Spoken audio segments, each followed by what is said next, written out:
Hi dears. അപ്പോൾ എല്ലാവരും എക്സാമിനുള്ള പ്രിപ്പറേഷൻസിലൊക്കെ ആയിരിക്കും അല്ലേ? സോഷ്യൽ സയൻസിൽ എങ്ങനെ നല്ല മാർക്ക് മേടിക്കാം എന്നാണ് ഞാൻ ഈ ഒരു വീഡിയോയിലൂടെ നിങ്ങൾക്ക് പറഞ്ഞു തരുന്നത്. ഞാനിപ്പോൾ +1 പഠിക്കുന്നത്. 10th ക്രിസ്മസ് എക്സാമിൽ എൻ്റെ സോഷ്യൽ സയൻസിൻ്റെ മാർക്കാണ് കേട്ടോ ഇത്. എനിക്ക് എങ്ങനെയാണ് ഫുൾ മാർക്ക് കിട്ടിയതെന്നുള്ള കുറച്ച് ടിപ്സ് ആൻഡ് ട്രിക്സ് ഒക്കെയാണ് ഞാൻ പറഞ്ഞു തരുന്നത്. ഫസ്റ്റ് ഓഫ് ഓൾ എല്ലാവരും ചെയ്യുന്ന മിസ്റ്റേക്കാണ് എക്സാമിൻ്റെ തലേ ദിവസം ഇരുന്ന് പഠിക്കുക എന്നുള്ളത്. ഈവൻ ഞാനും അങ്ങനെ തന്നെയാണ്. പക്ഷേ സോഷ്യൽ സയൻസ് ഞാനൊരു 1 വീക്ക് മുന്നേ അല്ലെങ്കിൽ ഒരു 3 ഡേയ്സ് മുന്നേ എങ്കിലും ഞാൻ സ്റ്റാർട്ട് ചെയ്യലുണ്ട്. അപ്പോൾ ഒരു 1 വീക്ക് മുന്നേ അല്ലെങ്കിൽ ഒരു 4 ഡേയ്സ് മുന്നേ ഒക്കെ നിങ്ങൾക്ക് എത്ര ചാപ്റ്റേഴ്സ് പഠിച്ച് തീർക്കാണ്ട് എന്നുള്ളത് ഒന്ന് കൗണ്ട് ചെയ്യുക. ആ ചാപ്റ്റേഴ്സിൻ്റെ പേരൊക്കെ ഒരു ചെറിയ നോട്ടിൽ എഴുതിയിട്ട് ഇത്ര ദിവസം കൊണ്ട് ഞാനിത് പഠിച്ച് തീർക്കും എന്നുള്ളതും കൂടെ ഒന്ന് എഴുതി വെക്കുക. മൺഡേ നിങ്ങൾ 2 ചാപ്റ്റേഴ്സ് പഠിച്ചിട്ടുണ്ടെങ്കിൽ ആ പഠിച്ച ചാപ്റ്റേഴ്സിന്റെ നേരെ ഒരു ടിക്ക് മാർക്ക് ചെയ്യുക. ഇങ്ങനെ ചെയ്യുമ്പോൾ നമുക്ക് ബാക്കി ചാപ്റ്റേഴ്സും പെട്ടെന്ന് തീർക്കണം എന്ന് തോന്നിയിട്ട് നമ്മൾ നെക്സ്റ്റ് ഡേയും കണ്ടിന്യൂസ് ആയിട്ട് പഠിക്കാൻ വേണ്ടി സ്റ്റാർട്ട് ചെയ്യും കേട്ടോ. ഈ ഒരു ട്രിക്ക് സോഷ്യൽ സയൻസിൽ മാത്രമല്ല വേറെ ഏത് സബ്ജക്ട്സിലും നിങ്ങൾക്ക് യൂസ് ചെയ്യാം. എല്ലാതും കൂടി പഠിക്കാൻ സമയമില്ലാത്തവർക്ക് ഒരു 5-6 വർഷത്തെ പ്രീവിയസ് ഇയർ ക്വസ്റ്റ്യൻസ് ഒന്ന് നോക്കാം കേട്ടോ. അതിൽ റിപ്പീറ്റഡ് ആയിട്ട് വന്നിട്ടുള്ള ക്വസ്റ്റ്യൻസ് പഠിച്ചാൽ തന്നെ നിങ്ങൾക്ക് നല്ല മാർക്ക് കിട്ടും. ഫുൾ മാർക്ക് വേണം എന്നുള്ളവരാണെങ്കിൽ ആദ്യം നിങ്ങൾ എല്ലാം പഠിച്ചു കഴിഞ്ഞതിന് ശേഷം ക്വസ്റ്റ്യൻ പേപ്പേഴ്സ് നോക്കിയാൽ മതി.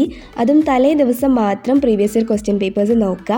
ബാക്കി നിങ്ങൾ കംപ്ലീറ്റ് ആയിട്ട് എല്ലാ ചാപ്റ്റേഴ്സും പഠിക്കാൻ വേണ്ടി ശ്രദ്ധിക്കുക. സോഷ്യൽ സയൻസ് പഠിക്കുമ്പോൾ എപ്പോഴും പോയിന്റ് ആയിട്ട് മാത്രം പഠിക്കാൻ വേണ്ടി നോക്കുക കേട്ടോ. നിങ്ങളത് ആൻസർ ഷീറ്റിലേക്ക് എഴുതുമ്പോഴും അങ്ങനെ തന്നെയാണ്.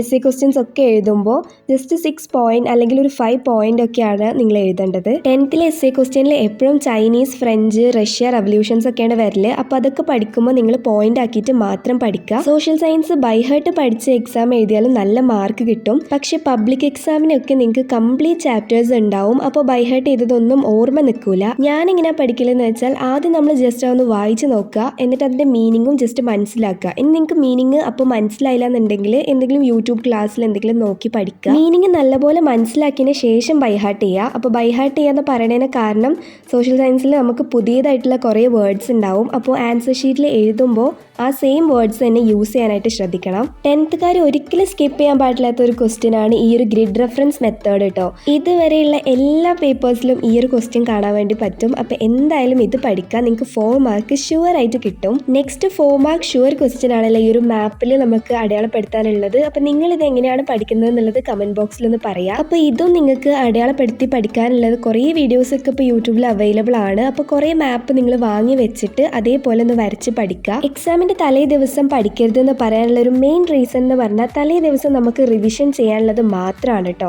മാക്സിമം എല്ലാ ചാപ്റ്റേഴ്സും മുന്നേ തന്നെ തീർക്കുക. ഒരു 1-2 ചാപ്റ്റേഴ്സ് ഒക്കെ തലേ ദിവസത്തേക്ക് മാറ്റി വെച്ചാൽ മതി. ഇങ്ങനത്തെ കുഞ്ഞു കുഞ്ഞു കാര്യങ്ങളൊക്കെ ശ്രദ്ധിച്ചാൽ തന്നെ നമുക്ക് നല്ല മാർക്ക് വാങ്ങിക്കാൻ പറ്റും. മെയിൻ ആയിട്ട് പ്രീവിയസ് ഇയർ ക്വസ്റ്റ്യൻസിൽ ഫോക്കസ് ചെയ്യുക. പിന്നെ അതേപോലെ കുറച്ച് നേരത്തെ തന്നെ പഠിച്ചു തുടങ്ങാനായിട്ട് ശ്രദ്ധിക്കുക. നിങ്ങൾക്ക് സോഷ്യൽ സയൻസ് ഇഷ്ടമാണോ ഇല്ലേ എന്നൊക്കെ ജസ്റ്റ് കമന്റ് ബോക്സിൽ പറയാം. അപ്പോൾ ഇങ്ങനത്തെ വീഡിയോസ് നിങ്ങൾക്ക് യൂസ്ഫുൾ ആണെങ്കിൽ ജസ്റ്റ് ഒന്ന് ലൈക്ക് ചെയ്യണേ. വീഡിയോ ഇഷ്ടപ്പെടുകയാണെന്നുണ്ടെങ്കിൽ എല്ലാവരും ഒന്ന് സബ്സ്ക്രൈബ് ചെയ്യുക. അപ്പോൾ എല്ലാവരും അടിപൊളിയായിട്ട് പഠിക്കാം. നെക്സ്റ്റ് വീഡിയോയിൽ കാണാം.